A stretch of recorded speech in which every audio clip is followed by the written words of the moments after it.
A blinking amber light on your Rogers Xfinity modem typically indicates a problem with your internet connection.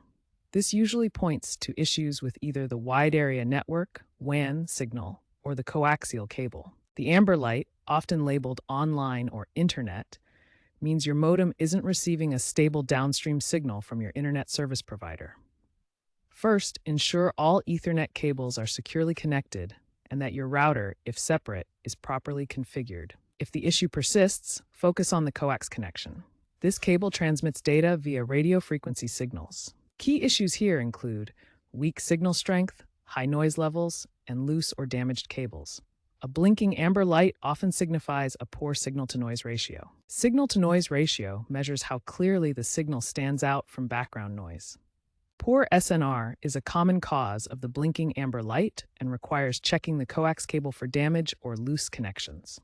Start with the basics. Power cycle your modem by unplugging it for 30 to 60 seconds.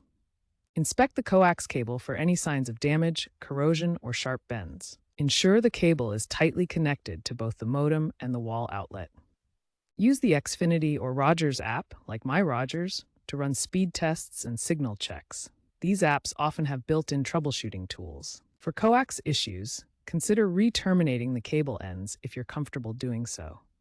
This involves cutting the cable and attaching new connectors. If problems persist, especially in multi-dwelling units, the issue might be with shared infrastructure, requiring ISP intervention. Remember, regular coax inspections can prevent most amber light failures. If all else fails, contact Rogers Xfinity Rogers Support for professional assistance.